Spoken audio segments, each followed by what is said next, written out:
And welcome back to another episode of the Nothing to Do podcast. I am your host, Jeremy, and yes, believe it or not, it is me in the flesh, back on the mic, and it's good to be back.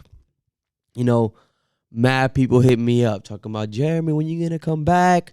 Yo, it's been mad long. It's been like 3 months, and we haven't heard anything from you. I don't know what to listen to every other Monday on my way to work, right? People hit me up like, damn, bro, the game is missing you out here, dog. Right? Jeremy, I don't know what to do. Like, I've fallen into like the deepest depression, and I don't know how to spend my time anymore every other Monday that your episode comes out. And my marriage is in the gutter. My wife resents me. I spend my time, at Mohegan and Foxwoods, just hemorrhaging money, gambling, drinking every day because you haven't dropped an episode in like 3 months. I'm going to get a divorce because you don't drop content no more. I don't know what's going on. It's fine. I'm back. I'm here. Goku has come to save the day. You know what I'm saying? No, but in all seriousness, it is good to be back on the mic, y'all. I had planned to record a few weeks ago, and I fucked up my ankle super fucking bad. Super bad playing ball. It was really frustrating. I'm still on a brace right now. I couldn't walk for like 5 days, and just in the last month, I've just been drinking booze and getting fat and trying to get fat. But I am itching to fucking get back on my feet again.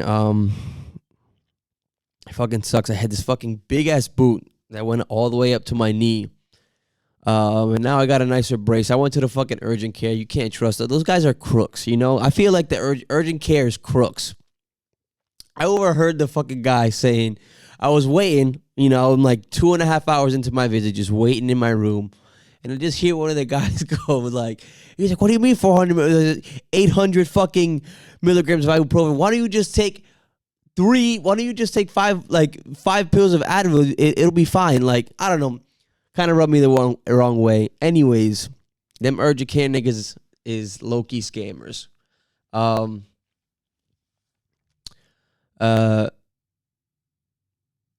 It's good to be back, though. What has happened in the last 3 months? I say 3 months. It's been like 2 months. In the last 2 months that I haven't put out content. Well, one of the things is actually our dear friend Juancito sent me another message to play for you guys. So before we get to that, what else has happened? My Red Sox completely shit the bed. I'm actually currently watching the wild card game as we speak. Tampa Bay versus Cleveland in the 13th inning. It's been a pretty good game. So, also, I got a motherfucking PS5. A PS5. Guys, legitimately at GameStop. Like, Papa Dios himself was like, here, Jeremy, you have finally earned your PlayStation 5 that you have been crying about for the last 2 years. There you go. There you have it. I literally walk into GameStop. Just to get one of those slides for the Joy-Cons for the Switch. Not that you guys fucking care or not. But I go in there, and the guy ends up giving me the slide thing. He gave it to me for free. It's a $9 piece for the accessory for the Switch, whatever, right? He gave it to me for free. I'm about to walk out. It's a beautiful Friday afternoon. I just left work. I almost just name dropped where I work. Not doing it. Anyways, I leave work. I come back, or I get to GameStop. I'm about to leave, and I'm like, yo, what's good with the PS5? And homie goes, well, we have 2 right now, actually. And I was like, you're fucking lying. And he was like, nope, we have 2 right now if you want it. I'm so horny right now. Those were my exact words as a response. And I immediately, without a doubt, without hesitation, took my credit card out and put that shit on a credit card. And I got myself a PS5, y'all. And it's been nothing short of the best thing that has happened to me in the year 2022. Um, My butthole's on wet. Still to this day. To this day. But anyways, I'm trying to think of what else. Oh, shout out to Kayla and Michael Mendoza. I'm getting that right now. Okay, I'm calling them both Mendoza because they got married, y'all. So big shout out to Michael and Kayla on their wedding. They had a beautiful wedding over here in Providence. We had a really fun night. Also, shout out to my sister Vanessa, friend of the show, former guest. She had her white coat ceremony at Brown University, and I am beyond proud of her for being a doctor, the only doctor in the family, I think, and she's going on to do big things, and she's a lot smarter and cooler than me and everybody else and anybody else listening to this, and that's literally just what it is, so just accept it now. And then we can move forward. But she is that nigga for real, and shout out to you, Vani. Love you. Anyways, Juancito's been dying to get back on the show, y'all. You know, he only sends me like messages out of the fucking blue. He always hits me up like, I'll just get a text from him randomly like, yo, check your email. I'm like, I bet. Like, I'm first of all, you know, I'm on a little break hiatus. But yeah, he's been itching to get back on the show. And you know what? I'm going to make that effort for you, Juancito, because I have a heart of gold. Even though you be saying the wildest fucking shit right now, this lighting is going to fuck with me this entire episode right now. Okay, here we go. Yo, what's good, bro? Good to be on the show again. You know it's your boy Juancito. Listen, man, have you ever met somebody so ugly, so dogged out, that you feel bad for them? Like, respectfully. Like, no bullshit. This is girl, or should I say troll, there's this girl. I don't even know if I could call her a girl. And this ain't on some no transgender, type. Like, literally, she don't look like a man. She look like a troll. No bullshit, though. And like I said, respectfully, like, those be the nicest type people. Go, yo, she mad. She's super nice. Like, she work at this coffee shop, and I see her every day. And, yo, I'm like, you should probably keep your COVID mask on, because no bullshit, just play it off like you got COVID, because I don't even know, man. And the wildest thing about it is that she's engaged. And I'm really there just like, yo, what type of dirty, desperate nigga really? You know what? Listen, man, I'm trying to be more respectful and be more, what you say, I guess, like, tolerant of some shit when it comes to, shit like this. But, yo, that shit really blew minds. Like, yo, like, I don't know what kind of fucked up multiversal existential karma you got where God did you that dirty. And I feel bad. But, yo, you look at her, yo, she got her hair's dyed. Her head, nigga, her head is the size of, like, nigga, I don't even know, nigga. Her head look like a fucking 250-pound kettlebell. She got more chin hair than you, Jeremy. Alright, she got more hair on her face than you, my nigga. Yeah? She got, like, and then just from, like, under the titties down, she's just built like somebody from fucking Bob's Burgers or some shit. Yeah, it's pretty wild, bro. Oh, and before I forget, I know y'all Bad Bunny fans is tight right now. Y'all niggas is tight. I told you that been saying that man was sus, boy. That boy was tonguing down another man on stage. Y'all crazy? And yo, Jeremy, I know you went to that concert in Boston. I don't know if you did that shit in Boston, but y'all niggas, yo, what y'all niggas expect? That boy came out as a whole fucking female in a whole music video. Niggas been dropping clues for the last 3 years now. That man Bad Bunny is sus, and guess what? Nigga, we ain't rocking with Bad Bunny no more. Alright, you heard? He is not valid. Nigga out here tonguing down niggas at the concert. Nigga at Yankee Stadium of all places. At Yankee fucking Stadium. Get him the fuck out of here. Anyways, listen, bro, I'm saying this to you. I don't even know if this is gonna air. You've been on for like 3 months already, my nigga. You done with this shit or what? Like, am I just sending? What am I sending shit to now at this point? Anyways, Juancito out. Free Andrew Tate. Respectfully, you heard? That's right. Free Andrew Tate. And what a way to just come in hot after 2 months. Juancito, thank you for that. So eloquently put, as always, right? Poor girl, by the way. I mean, that is kind of like, what kind of existential karma? I mean, shit, Juancito, you know what? I got to level with you there, man.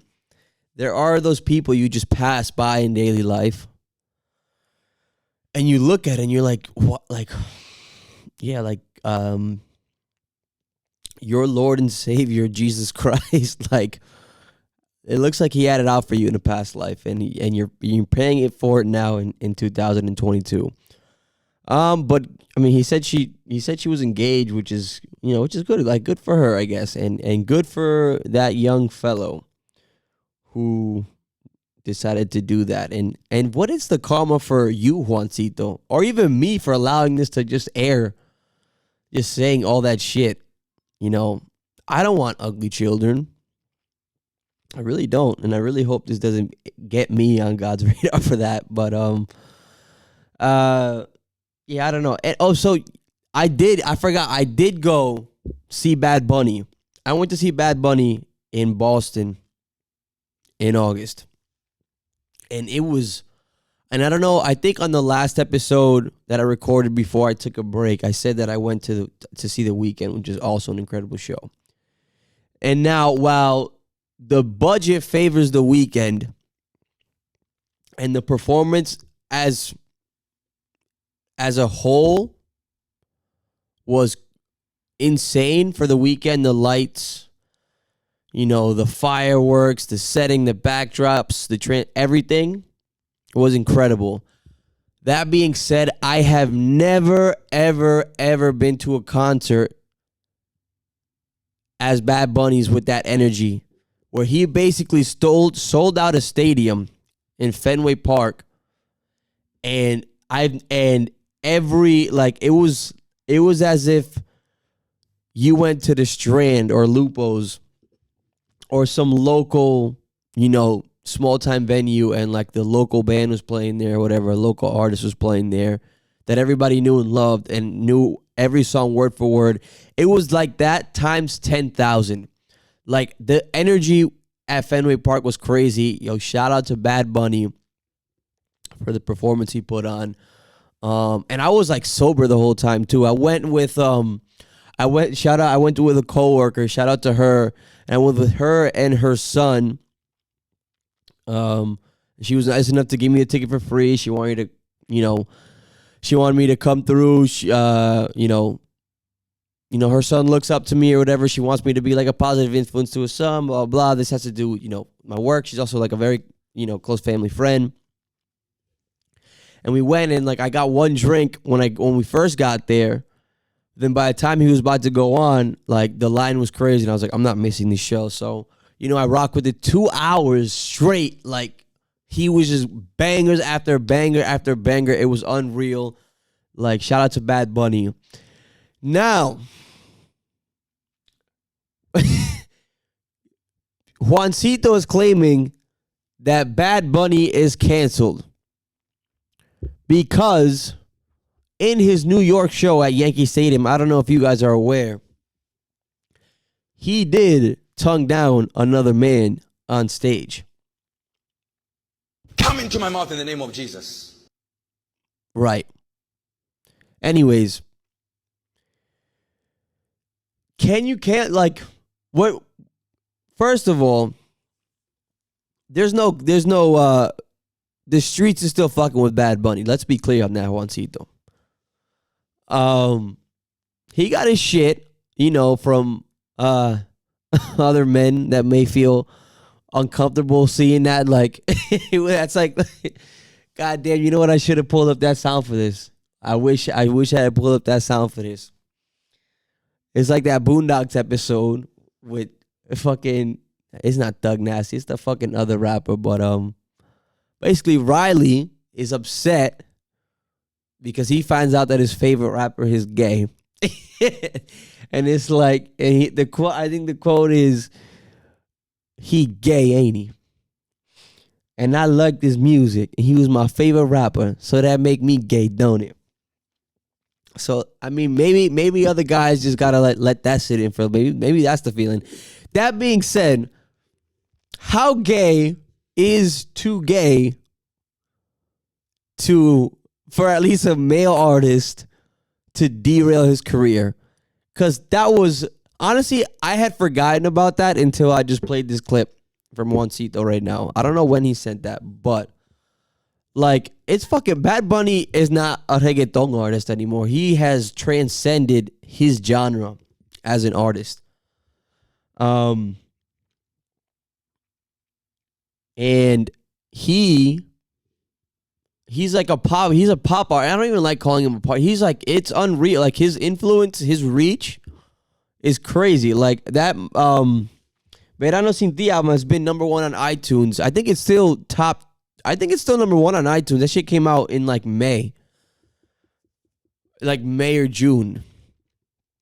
And he's shutting it down. Like, he is not a reggaeton artist anymore. He has elevated himself and his genre to somewhere where no other Latino artist has been for mad long. That being said, how famous do you have to be to let some shit like that slide? And also, how egregious does the act have to be? Because let's rewind. How long ago was that? Was that 2 years ago? That was like, I think that was the heat of the pandemic. We all remember Ozuna, right? We remember Ozuna. Ozuna had the streets fucking popping. He had the streets popping from like 2017, maybe even 2016, all the way up until about 2020. Right? And maybe even earlier than that. I know that's when I started really fucking with him as an artist, or like when I started listening to reggaeton more and stuff like that. But like, and then he came out with like a sex tape from when he was 15 with another guy, and I haven't seen it. I'm sure everybody who wants to cancel him though, or ain't seeing him as valid anymore, I'm sure they've seen it because they just needed confirmation, right? But I haven't seen it. But it was pretty damning to the point where like I don't really know what he's up to anymore. Like I've heard him on some features here and there, but like my man took a hit from that sex tape. Is it wrong? A little bit. I think so. I mean, that mentality, unfortunately, like, cost that man his career, and that shit is obviously more prevalent in like the Latino community and the black community. But Ozuna, he was there, right? And then we have, now this is more speculation than actual fact, I guess. But then there's like Usher and Diddy, and there's been those videos, that video of Diddy like basically like throwing subliminals about how him and Usher used to fuck around. Allegedly, they used to fuck around when they were like teenagers or some shit. And Kevin Hart was like, "What the?" He like called him out on the spot. Like, do you know what he's saying right now? Like, I forget how he worded it, but hey, they survived. So this conversation is not done in the slightest, but I wanted to table that there, and I want to let that sink. I want to let that sink in with you guys. You know, how gay is too gay to fuck up your career musically? Or I guess actors probably have a little more leeway because they're actors. Maybe it's a little bit more expected in that industry. I don't know. I mean, yeah, but if you're not leading with gay, then it could get real ugly for you real fast.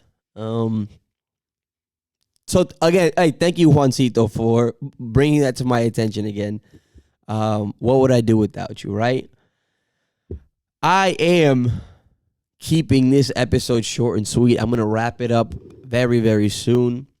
We have a lot of stuff to cover, you know, from Bad Bunny tonguing down a dude at Yankee Stadium to Kanye West and his White Lives Matter t-shirts and just the fucking shit that has ensued. Should I touch on this now? Yeah. Oh my God, Kanye. The lighting is fucking me up right now. This shit is right in my face and right in the camera lens. This is shoddy lighting work from God. Or maybe it's just bad timing on my part. I'm not blaming you, God. I'm just saying, just one little cloud. Just give me like one little cloud for the next 20 minutes and, you know, I'll be all right. Anyways, yeah, so Kanye, my boy on super saiyan mode levels of madness right now, and that's my guy. Oh my God, yeah, no. I still claim Kanye. As much as it seems as he's like that he's shooting himself in the foot. Oh my goodness. Yeah, I don't know. It seems like he's really going. It's very entertaining. He's beefing with like the creative director of Supreme, fucking tore him a new asshole. What I will say, he's beefing with Diddy right now, who was on his side, but then doubled back and was like, you know what, fuck you, Diddy. And I don't like the way you talk to me. This, that, and third. Now, and I've talked about this on the show. Now, while I may agree with the messaging, and I don't even want to say the word movement because that was a lot of people's response to the difference between the BLM movement and the BLM organization, right? But you can't really separate those two because one came from the other. So the movement is rooted in the organization, right? And yeah, maybe in some ways it has transcended what it used to be. But like, yo, Black Lives Matter was a fucking fraud, right? Like I broke, like they had a whole bunch of stuff that came out about the mansion, about, you know, families that they used to get clout, not even receiving the money that they raised for them. A whole lot of shit. I'm not going to get into that. But yeah, I mean, I agree in the sense that, yeah, it's like Black Lives Matter. It's a fucking fugazi. That shit was a fugazi. And they got us. They got us real good.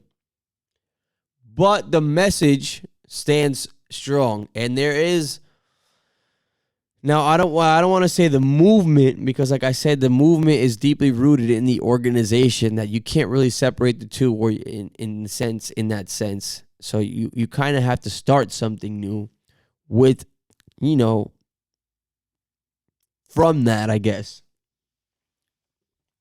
But Kanye took it upon himself for his Yeezy fashion show to wear a White Lives Matter t-shirt. And now he's about to sell them too. And he's getting a whole lot of shit from everywhere.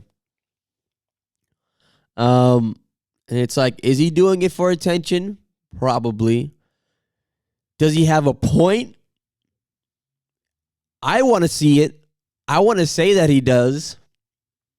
I hope he's not like Lean back. There we go. That's better, Jeremy. Use your, think, work harder or work smarter, not harder. There we go.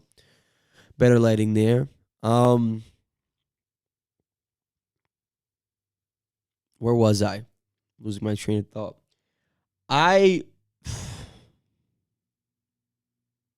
There's so much. There's a lot to unpack with this Kanye shit, right? There's a lot to unpack. And this is kind of also piggybacking off the point of how far is too far in general. You know, how gay is too gay? How far is too far? Like, Kanye is the king of pushing his limits to see how far he can go in doing all the things he does and still being like the most relevant, the most influential, iconic figure he is in pop culture, in music, in fashion, and really everything right now, right? And he's really been pushing those boundaries this week, these last 2 weeks. I'm still rocking with my man. I'm hoping that Yeezys. I mean, who the fuck am I kidding? I don't even have a pair of Yeezys. I can't get them retail, and if I'm gonna buy a pair, I'm gonna spend more than $500 anyways. I hope they don't retail for like $1,000 now that he's doing everything himself. Credit to him. He has gone back on his position against Sway. And hey, he said Sway does have the answers. Or he did have the answer. Yeah, so there's a lot to unpack in these next couple months on this show. I am glad to be back on the mic. This is a short and sweet episode. I said my shout outs already. Again, thank you, Juancito, for giving us another eloquent monologue on just the state of your life in the summer of 2022. I hope you guys keep tuning in. Enjoy. You know, the thing is that the recording is at 27 minutes right now, and I really want to hit that 30-minute mark. But then I also remember that I recorded it. I hit record and didn't really actually go on action until about 5 minutes in. So I got 5 minutes to kill if I really want to hit the 30-minute mark. So maybe I'll just give y'all a play-by-play of Tampa Bay and Cleveland. Oh, no. Oh, I saw something. Jeremy, what the fuck is wrong with you?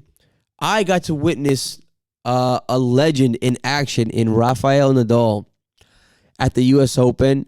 I went with my dad and my sister and my brother-in-law.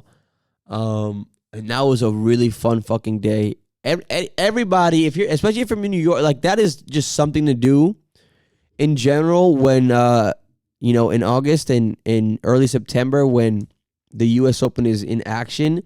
Spend like $50 on the first day, second day of the tournament. And you have access to the whole village in Flushings, the whole Billie Jean King fucking stadium shit. And they have good food, expenses. Obviously, it's going to be pricey. They have good food. They have bars and shit like that. Uh-oh. The Rays threatening to take it to Game 3 right now, folks. There's a man out first and third, one now, top of the 15th. Here in Progressive Stadium. Stay tuned. Rays looking to shut the door on this game and take it to a decisive Game 3. Anyways, back to what I was saying. You can spend $50 and you have access to all the grandstand courts. And since the first or second day of the tournament, chances are you're going to be able to catch a couple like highly seeded quality players and we'll see some quality tennis. Anyways, bringing it back, we got tickets to Arthur Ashe, which is obviously like way more expensive than just paying, it's a $250 ticket to sit at the fucking nosebleeds, which actually the view of the game from the tippy top is a lot better than I thought it would be from when you watch it at TV. But I got to see Jennifer Pegula. She ended up losing, I think, in the next round, but she's a young and up-and-coming American. Yeah, you guys, I'm itching my balls and picking my wedgie right now on camera. I got to see Jessica Pegula do her thing, and luckily, we didn't know who was playing when we bought the tickets. But the day before, we find out that Rafael Nadal himself, the Grand Slam champion, was going to be playing at 1 p.m. that day. It was Labor Day. And he faced the young, studded American Tiafo. I forget his first name, but he was nice. And he beat him. He ended up beating Nadal in 4 sets. He played out of his mind. The energy in the stadium is unreal because it's like it has to remain like completely quiet during the points. Mind you, everybody we're in Queens watching an American play Rafael Nadal, and 85% of the stadium was rooting for Nadal. To the point where I took it upon myself. I was like, you know what? I'm gonna root for Tiafo. And I was getting dirty looks at the way I was chirping. I was lit. I was obviously respectful of the match, but I like in between points I was there like it was fucking ninth inning of a dog shit game at Fenway Park, and it's just diehard fans just yelling obscenities, fucking. Well, I wasn't cursing, but I was just like getting like just real chirpy. I was going for T and like going for Tiafo, and he ended up winning. And but like everybody around me just fucking hated my guts, and I loved every second of it. But that was fucking dope to experience. I would love to just, unless I know. It's funny. So, and also Roger Federer fucking retired, which I saw coming, obviously, but he was literally like my favorite athlete, if not like top 3 favorite athletes of all time. Like even just as growing up, just watching him play. It was incredible watching him play, and now he's all done. So, and my Pats suck right now, jumping around. The Jets have 2 wins. The Pats are 1-3. We're dead last. This is not looking like our year. I'm back in fantasy football, and I'm just the fucking I'm not the laughing. There's a bit of a learning curve for me in fantasy football. I'll just say that. And I got I'm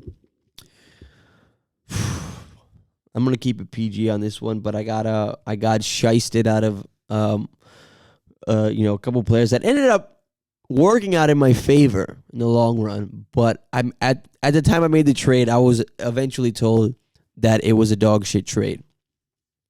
But it's okay. I'm 2-2. I'm one of the highest scorers in the league. I have a deep wide receiving core. My running backs could use some, strike 3. And the Guardians get out of the jam to take it to the bottom of the 15th inning of a 0-0 wild card game. An elimination game for the Rays if they can't hold on. So we will see. Anyways, what was I saying? What was I talking about? I already forgot what I was talking about. So maybe it wasn't that important to begin with. And I think I've reached my quota of half an hour, y'all. So without further ado, stay tuned. We got more on the way. Again, I'm happy to be back. Keep listening. Keep supporting your boy as he follows his dreams. Till next time, you dirtbags. Holla.